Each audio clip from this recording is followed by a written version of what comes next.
U.S. Labor Secretary Marty Walsh, thank you so much for joining us. So we know that this infrastructure bill has passed the U.S. Senate. It has advanced in the U.S. House. And so what should North Texans know about this bill? These two bills are going to be very good for Texas. They're going to be very good for the region. They're going to be very good for the country. The bipartisan infrastructure bill, obviously, a lot of people have heard about the bill. It's about an investment in the physical infrastructure of our country. It's about thinking about the future, about roads and bridges, clean drinking water, replacing lead pipes in our country, broadband access to rural America, and broadband access to parts of America that in all across America that have seen gaps. Really moving forward. There's other parts of the bill: transit, commuter rail expansion, and also investment.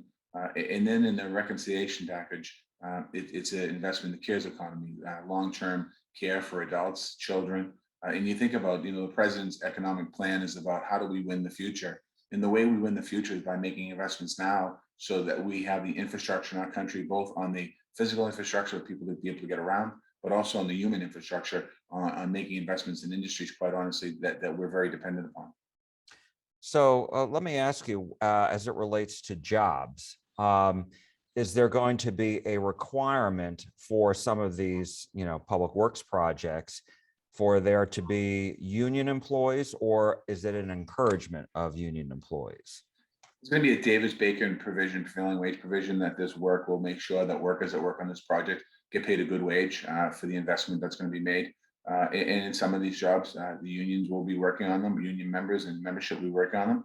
And in some jobs, I'm assuming you won't have union membership working on them, but you'll have workers making good wages. And the president has been talking from the very beginning of his administration about making sure that his economic policies create pathways into the middle class and opportunities for people. And he was very strict, I shouldn't say strict, he was very insistent upon making sure that these jobs that are going to be created both by the investments by the federal government, but also investments in the private sector as well, coming off of the investment in the public sector, will be creating jobs and good paying jobs for people all across this country. How will your agency, the Labor Department, oversee parts of this bill when it's, if and when it's passed and the president signs it, which he of course has indicated that he will? How will your agency oversee everything? Because obviously it goes through a lot of different agencies, right? Transportation, et cetera. So what will your impact be, if you will? Well, the president, we put together what's called the Jobs Cabinet, and we've been meeting consistently from the very beginning to talk about the importance of this bill. And you're absolutely right. A lot of this money is going to go to transportation. This money is going to go to commerce. This money is going to go to energy. This money is going to go to housing. This money is going to go to other departments, including the job training aspects going to come to the Department of Labor. So we're really going to be focused on making sure that we're working with and talking to businesses and companies all across this country to make sure that we have the right training programs in place so that the programs that we fund them, we don't run them, will be able to help people to be able to grow their business base and create pathways into their businesses. I've spent the last couple of months traveling around the country. I think I was at my 22nd state yesterday in New Mexico. And as I was traveling around, I'm talking to workers and talking to businesses and talking to advocacy groups, to talking about what the needs are in different parts of this country. And quite honestly, and I was in Dallas, I was down in Dallas about a month ago.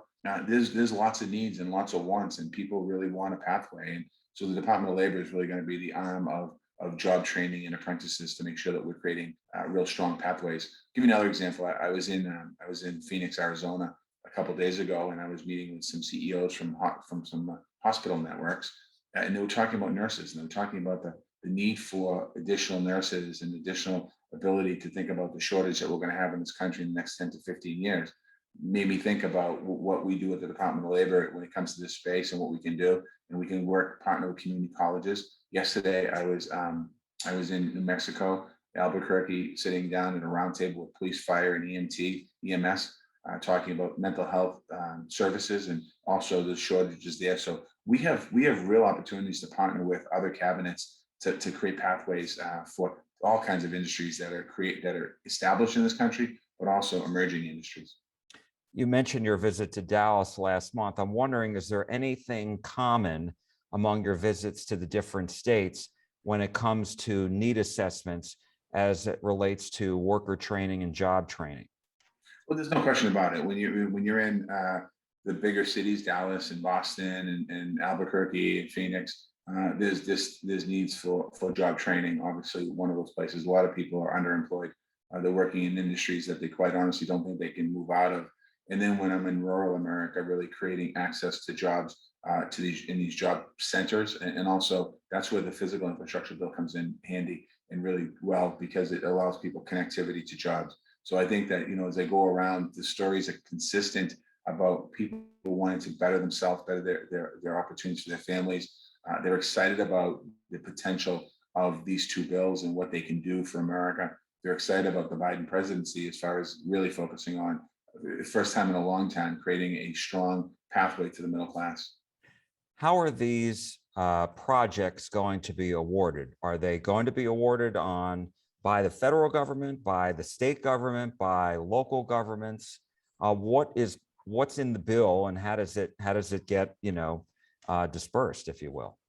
Well, it's still working its way through, so I'm not sure what the final versions will be. Obviously, the Congress is going to take it up, and then they'll be working with the Senate. But I think ultimately, really in the past, what's happened is a lot of these are awards that were given, either money directly given to states or cities or projects. So there's going to be a combination of how this money will be spent on, depending on the projects. And these projects are going to be federal projects as well. So the federal government will be overseeing some of these projects, some of the federal highway projects.